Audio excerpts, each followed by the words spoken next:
Estamos no ar mais uma vez para um Rede Social Esporte Clube, lotado de informação para você do jeitinho que você de casa gosta, aqui pelo seu canal 9 da NET ou também pelo bhnews.tv.br.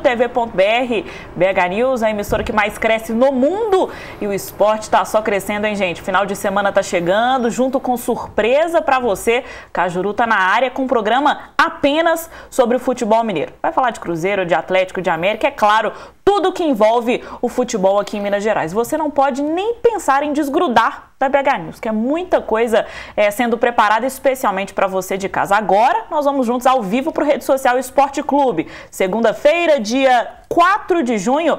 E ao meu lado, Matheus de Oliveira, do Boleiros da Arquibancada, que eu já dou bom dia e pergunto o que foi destaque no site esse final de semana. Bom dia, Bárbara. Mais uma vez o Roland Garros, né, que está a todo vapor.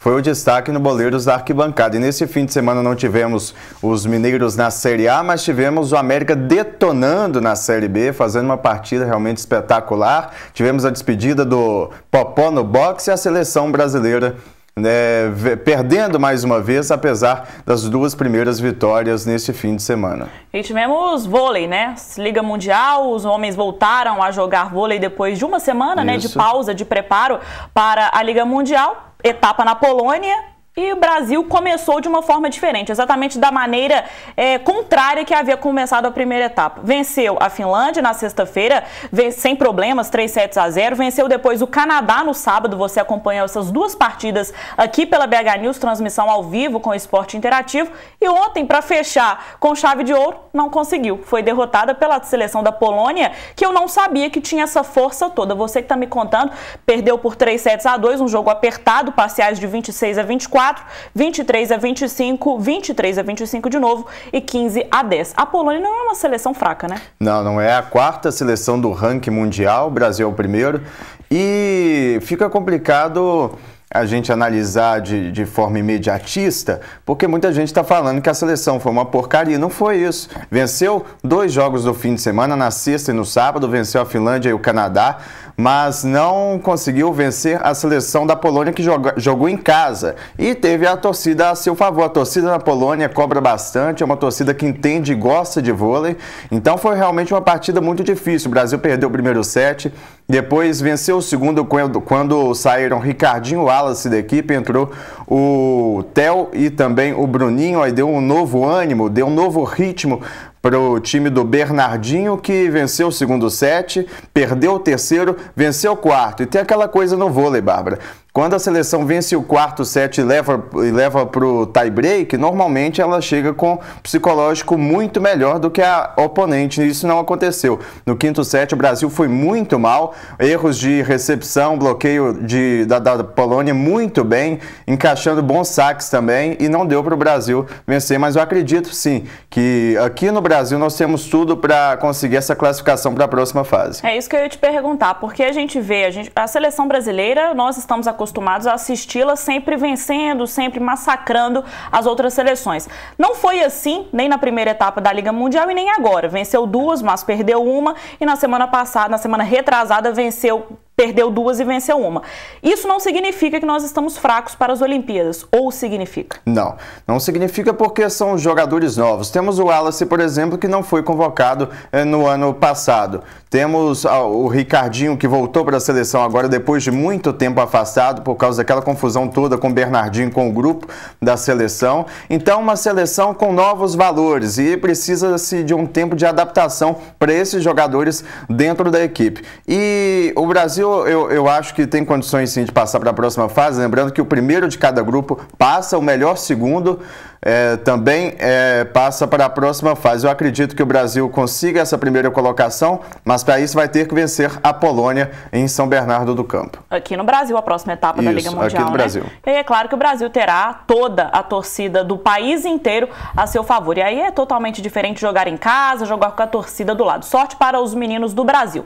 Dentro do vôlei, só que aí falando de Minas Gerais, o Sada Cruzeiro está realmente arrasando, a melhor equipe da temporada 2011-2012, afinal de contas conquistou a Superliga de vôlei, e também da base. Falamos do profissional aqui o tempo inteiro, mas a base também está dando o que falar. Cruzeiro tem 4 convocados para a Seleção Brasileira Juvenil, que disputa o Campeonato Sul-Americano na Colômbia em outubro. Os atletas são o oposto Alan Ferreira, o ponta Jonatas Wesley e os centrais Éder Levi e o Pedro Luiz. Esses 4 atletas, juntamente com os outros convocados, se apresentam hoje em Saquarema, no Rio de Janeiro, para o CT de treinamento. O Sada Cruzeiro está com um planejamento espetacular, né? Arrasando no profissional e também na base. É isso. E já vem tornando-se habitual convocações de jogadores das categorias de base do Cruzeiro para seleções. Não é a primeira vez.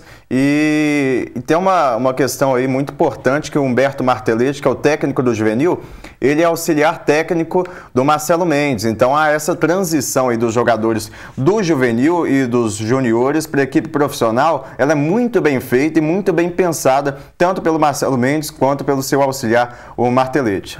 Pois é, parabéns para o Sada Cruzeiro aí, que realmente está dando exemplo para todas as equipes de vôlei do país e também aqui de Minas, né, gente? Mackenzie, Praia Clube, o Minas, todas as equipes aí podem seguir o exemplo do Sada Cruzeiro, que realmente está arrasando, desde os jovens até os profissionais. Daqui a pouco a gente ainda vai falar de vôlei, porque teve uma estrela, uma mulher aí do vôlei, que deu uma declaração que eu vou querer que o Matheus comente daqui a pouquinho. Só que aqui, pelo twitter.com/redesocialec, o seu canal ao vivo aqui no Rede Social, você manda a sua pergunta, a gente responde. Olha o que o @Flávio30 Ribeiro diz pra gente. Se o R10, Ronaldinho Gaúcho, vier à cidade do Galo, vai virar definitivamente CRAM, Centro de Reabilitação Atlético Mineiro. Não é possível que há essa possibilidade do Ronaldinho vir para o Atlético, né? Depois de tudo que ele aprontou no Flamengo, a desorganização do clube é um fator fundamental, porque deixou que ele fizesse o que ele queria, mas se o Atlético está pensando em trazer Ronaldinho Gaúcho, pode desistir, porque pelo amor de Deus, Bárbara, não dá mesmo. A não ser que ele resolva jogar, né? Porque aí se resolver jogar... O problema é que ele gosta de jogar futebol, mas só de jogar futebol, não gosta de treinar, não gosta do profissionalismo, ele gosta de se divertir, apenas isso. Pois é, e aí a torcida do Atlético vai ficar brava, né? Porque já fala que o CT ali de Vespasiano é um spa. Agora vai virar clínica de reabilitação. A torcida vai ficar brava, quente. Continue mandando a sua mensagem aqui pelo twitter.com/redesocialec. twitter.com/redesocialec é o seu canal aqui no Rede Social Esporte Clube. Eu disse da declaração, pode colocar a imagem da garota aí, porque ela é conhecida, campeã brasileira, campeã mundial, é a Mari. E olha a declaração que ela deu em uma entrevista para o Sport TV. Eu vou repetir a declaração dela. Quando ganhamos uma Olimpíadas, temos mais cobranças do que nos outros anos. Esse ano, todo mundo fala que nós vamos como seleção favorita. Eu discordo. Acho que estamos uma seleção 4 anos mais velha, mais desgastada, mas isso não significa que a gente não tenha como brigar. A gente vai brigar de igual para igual. Mas não vamos como favoritas como era em 2008, estávamos acima, vai ser uma luta dura. Aí a Mari, jogadora da seleção brasileira, falando que o Brasil não vai para as Olimpíadas de Londres, que começa daqui a pouquinho, no mês que vem, dia 27, não tão favoritaça. Eu fiquei preocupada porque a competição nem começou. E o pensamento já está assim inseguro para essa competição? Verdade, eu penso que a Mari quis dizer que a seleção não é a favorita absoluta, mas está entre as favoritas, junto com o time da Sérvia, da China, Japão, Itália, Estados Unidos. Há uma série de seleções aí que está mais ou menos no mesmo nível do Brasil, mas eu ainda acredito que o Brasil seja tecnicamente a seleção superior. Agora, há fatores psicológicos, principalmente tratando-se de Brasil, que a gente já está acostumado em Pan-Americanos, em Olimpíadas, em Grand Prix, em torneios internacionais. O psicológico pesa muito, principalmente para as meninas do Brasil. O Brasil é hoje o segundo do ranking, a primeira seleção são os Estados Unidos. Agora, eu acredito que o Brasil entra assim como uma das favoritas para brigar pelo ouro, até porque tem um técnico espetacular, que é o José Roberto Guimarães, foi ouro com o time masculino em Barcelona e foi ouro também em Pequim. Eu acredito muito no Brasil, principalmente porque tem um gênio no comando técnico. Concordo plenamente com você. Acho que o Brasil entra como grande favorita. Talvez o equilíbrio das outras seleções, o nível das outras seleções cresceu, né? Porque como a gente também comentou, acho que na semana passada, antes a seleção massacrava com maior facilidade. Agora não é bem assim. O que fica até melhor. Ganhar um ouro com equilíbrio, com disputa, com suor, é muito melhor. Sorte para as meninas, sorte para a Mari, que junto com a Paula Pequeno são as duas únicas experientíssimas da seleção, né? Agora que o Zé Roberto Guimarães está apostando na juventude. Isso, na juventude da Natália, por exemplo, que é uma jogadora que tem uma carreira promissora aí pela frente. Também tem a Denise, que é um novo valor para a seleção brasileira. A Fernanda Garay, que fez uma Superliga espetacular. Agora falta o Brasil mesmo uma renovação na posição de levantadora. Depois que tivemos a Fofão na última Olimpíada, não tivemos uma substituta à altura. Estamos em busca. É verdade. Gente, aqui pelo twitter.com/rede social, essa é para você. Novamente o @Flávio30. Ô Bárbara, o clone do Fábio Pinel está aí do seu lado? Deve ser irmão, né? Parece pacas. O Fábio Pinel é jornalista, esteve muito tempo na Band, por último estava na Rede Minas, jornalista super competente. É irmão? Não, que isso. Eu sou muito mais bonito que o Pinel, modéstia à parte. Gente, que modéstia à parte. Que modéstia, né, gente? Bom, ainda do vôlei, para finalizar essa etapa vôlei aqui no Rede Social Esporte Clube, ainda sobre as mulheres que se estreiam no Grand Prix essa semana na Polônia, na próxima sexta-feira, dia 8 de junho. A gente falou tanto de vôlei que agora eu vou mudar um pouco de assunto para falar de basquete, porque apesar de não termos um time mineiro, acabou o Novo Basquete Brasil e acabou com tudo. Eu fiquei feliz com o título, porque ainda bem que o Flamengo nem chegou perto de arrancar esse troféu. Ainda bem, na luta entre Brasília e São José, deu Brasília, valeu a tradição, valeu a experiência. O jogo terminou 78-62. É a terceira vez seguida que o Brasília consegue aí o Novo Basquete Brasil. 2010, 2011 e agora em 2012. É o que eu disse, né, Matheus? A tradição e a experiência, a calma, falou mais alto neste jogo contra o São José. É verdade. Eu esperava até uma partida mais equilibrada pelo que o São José fez na primeira fase do Novo Basquete Brasil.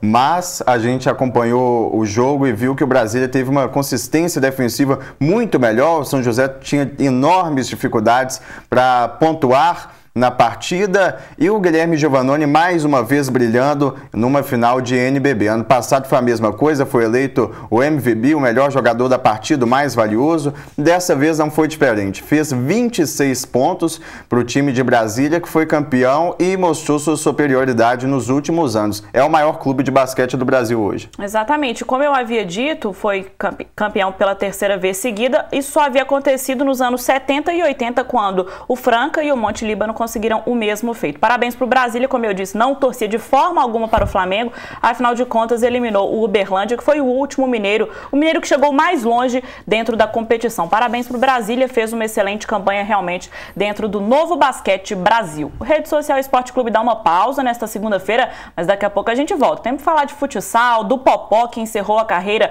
com chave de ouro, e é claro, o UFC em Belo Horizonte, que dá sempre o que falar. Fique ligado no Rede Social Esporte Clube, aqui pelo canal 9 da NET ou também pelo bhnews.tv.br. A gente já volta.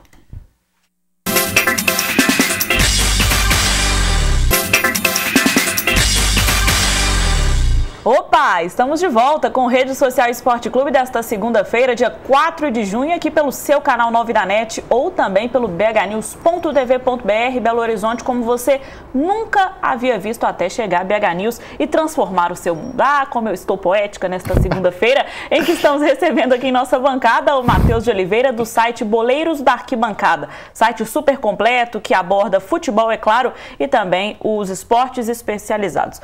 Vamos falar de futsal, gente, porque aqui no intervalo eu falava com o Matheus que o futsal do Minas iludiu a gente. Conseguiu vencer 4 seguidas, subiu assim, deu um salto na tabela e voltou a cair. Sequência péssima, novamente perdeu para o Suzano no final de semana, 7-3. Chega a ser uma goleada? Chega a ser uma goleada. A gente tem percebido que o Minas fora de casa tem um aproveitamento terrível, a força da equipe é dentro de casa. Quando atua fora, um Deus nos acuda danado. Perdeu o Dieguinho, que está servindo a seleção brasileira, perdeu também o Bianchini, que está contundido, e a equipe sentiu muita a falta desses dois jogadores.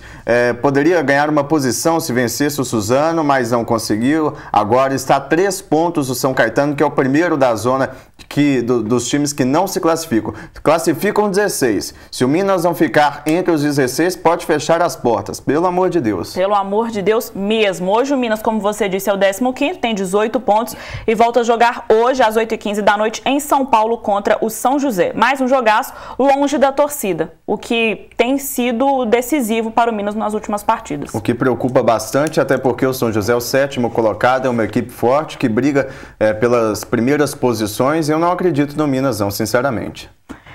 Gente, Minas, reage, meu povo, sobe Minas, como eu fazia, sobe Coelhão, e agora voltei a fazer, né, porque o América tá na Série B, nessa corrida de volta para a Série A do Campeonato Brasileiro. Daqui a pouco a gente fala sobre isso, porque o América tá dando orgulho. Antes, vamos falar de boxe, vamos falar de Acelino Popó de Freitas, porque esse aí, se deu, e deu no final de semana orgulho para o Brasil. Venceu o jovem de 22 anos, o jovem Michel Oliveira, por nocaute técnico no 9º round. Foi uma lutaça, né? É verdade, Bárbara, e o Popó mostrou que estava em forma, estava com reflexo em dia também, tecnicamente espetacular, se esquivava muito bem dos golpes do Michel. E um detalhe interessante, o Michel perdeu a invencibilidade dele, né? Ao todo foram 17 vitórias até então e 12 empates na sua carreira. Primeira derrota diante do Popó, que encerrou a carreira após 5 anos ficar longe dos ringues. Ele voltou e pela última vez.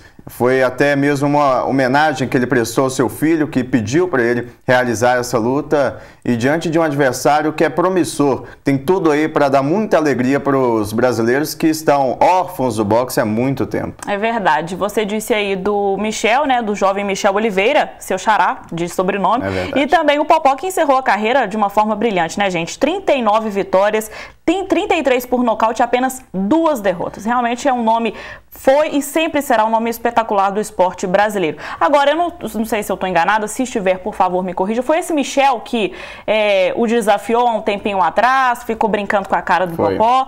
Então bem feito, tá? Fiquei com preguiça desse Michel. Falei, gente, eu não acredito não, porque se for, bem feito. Foi tudo coisa de marketing, Bárbara, na verdade. Nas entrevistas, na pesagem também teve uma confusão. O Popó, que não é de confusão, não é de alfinetar os seus adversários, também entrou na onda. Foi uma questão até de muito marketing. Agora, eu acho que essa luta poderia ser tranquilamente realizada no Mineirinho, no Ibirapuera, no Maracanãzinho, um ginásio aqui grande, com muitos torcedores, e no Brasil, principalmente, até porque os dois lutadores são brasileiros, né? Concordo plenamente com você, e ontem, lendo a matéria ali do Super Esportes, como você acompanhou na imagem, o Popó disse: eu estava dormindo, não estava morto, e realmente não estava. Parabéns pro Popó, que eu repito, sempre dará orgulho para o Brasil. Ainda sobre lutas do UFC em Belo Horizonte, que a torcida não está satisfeita, viu, gente? Depois que o Rick Franklin foi escolhido como o adversário do Vanderlei Silva para a revanche, porque ele derrotou o Vanderlei Silva há alguns anos atrás, e agora o Vanderlei faz a revanche aqui em Belo Horizonte. O pessoal ainda bravo, com raiva, porque queria ver Vanderlei versus Vitor Belfort. Eu ainda acredito que será, sem dúvida, para os amantes do UFC, para quem acompanha, para quem conhece, uma boa luta. Mas para aqueles que estão começando a gostar, que vão acompanhar aqui porque é em Belo Horizonte, porque é no Brasil, eu não sei se é uma luta boa, justamente porque o adversário não é brasileiro. Não é brasileiro, não é tão conhecido, assim, não é um adversário popular, o Rick Franklin.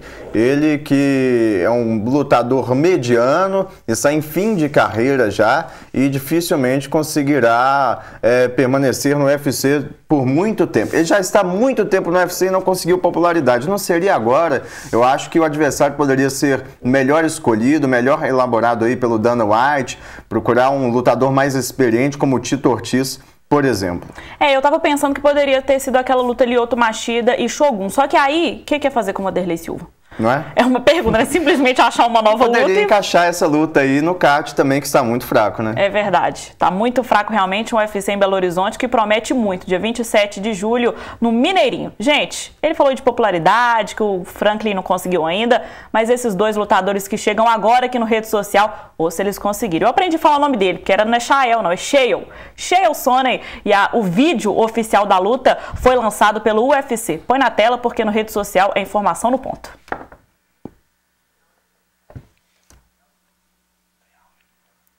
Pois é, aí o Anderson Silva, que vai enfrentar o Chael Sonnen. E o Chael Sonnen é um falastrão, né, Bárbara? O cara, ele fala muito mais do que luta, já pegou no pé do Anderson Silva, pegou no pé dos brasileiros, está sempre dando cutucadinha no nosso país. Tomara que leva bastante pancada aí do nosso Anderson Silva, que consiga novamente defender o seu cinturão com toda a técnica que ele tem, com sua malícia, com sua esperteza também.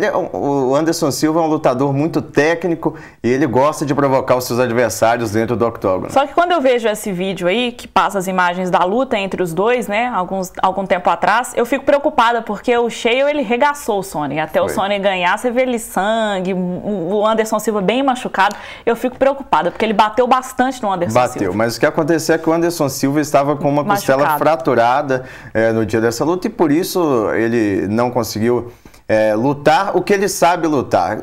O Anderson Silva é disparado o melhor lutador da sua categoria e o Chael Sonnen não está nem entre os top 5. É verdade, gente. Sorte pro Anderson Silva, porque tem que acabar com o Chael Sonnen, viu? Acabar. Vamos mudar de assunto para a gente falar de futebol. Ontem, como o Matheus comentou lá no princípio do Rede Social Esporte Clube, ontem e sábado nós não tivemos Campeonato Brasileiro Série A, mas a torcida do Atlético, que é muito apaixonada, ontem fez uma campanha, se assim eu posso dizer, no Twitter, que foi Domingo Sem Galo. Essa hashtag, ela chegou a ir para os assuntos mais comentados do Twitter nacional. Pode colocar a imagem da matéria na tela aí, que é a matéria super bem feita do jornalista Guilherme Guimarães, que é o nosso amigo, meu amigo aqui, vai vir aqui no Rede Social Esporte Clube para comentar o esporte, e ele fez essa matéria muito bacana. A torcida do Atlético realmente está de parabéns pela paixão e atenção e dedicação que dá ao time. Tá aí a matéria, o print da matéria do Guilherme Guimarães. E a seleção brasileira, Bárbara, não consegue substituir mesmo, não consegue saciar essa nossa vontade de futebol fim de semana. Tá chato acompanhar a seleção, o Campeonato Brasileiro faz muita falta. É verdade, gente. Para fechar, Orkut do América, falando do Agenor, que entrou e fez gol. É estrela, o cara joga bem, mostrou ali uma boa partida. O América que tá demais nesse Campeonato Brasileiro. O Agenor, ele entrou, fez muito bem a sua função, tanto como volante na contenção, também aparecendo bem na intermediária contrária, o que é uma característica do time do Givanildo Oliveira nesse Campeonato Brasileiro. Os laterais avançando bastante e também os volantes aproximando dos meias. O América faz ali um ataque em bloco que impede, que dificulta muito a defesa adversárias. Apenas para voltar um pouquinho, gente, não dei a explicação de onde é o Guilherme Guimarães, esse excelente jornalista. Ele é jornalista do Tempo, escreve principalmente para o portal Super FC do jornal O Tempo. Matéria espetacular, bombou realmente muito essa hashtag aí no Twitter, Domingo Sem Galo. Mas agora volta, né? Porque essa semana o Atlético enfrenta o Bahia, o Cruzeiro enfrenta o Botafogo e o América enfrenta amanhã o São Caetano. Então a semana tá do jeito que todo mundo gosta, lotada de futebol. O que a gente pode esperar desse confronto entre Cruzeiro e Botafogo e Atlético e Bahia? Cruzeiro e Botafogo será um jogo, eu espero que de muitos gols, mais do que o Cruzeiro vem fazendo nos últimos jogos, porque o Botafogo é uma equipe que faz muitos gols, fez 7 nos 2 jogos do Campeonato Brasileiro, mas também é uma equipe que deixa jogar. O Cruzeiro até agora foram 2 empates, conseguiu apenas 2 empates no Campeonato Brasileiro, então não é possível que a equipe vá se postar defensivamente diante do Botafogo. Não é possível, eu espero que isso não aconteça, viu, Celso Roth? É isso aí, que seja uma semana boa para atleticanos, cruzeirenses e americanos. E você não desgruda da BH News TV, porque tem novidade chegando por aí para você que é amante do esporte, do futebol. Matheus, muito obrigada pela participação. Sexta-feira tá de volta. Sexta-feira eu tô de volta. Valeu, Bárbara, amigos da BH News. Um abraço para todos. Um abraço para todos. Um abraço especial para o Pedro Carvalho, para o Fernando Barbosa, para o Wellington Oliveira, lá da Academia Informa, para a Adriana, para o João Vitor Cirilo, acompanhando também, o Douglas Souza e também o Fernando Barbosa. Muito obrigada pela participação de todos. Amanhã nós estamos de volta para mais um Rede Social Esporte Clube. Super beijo e amanhã eu te espero.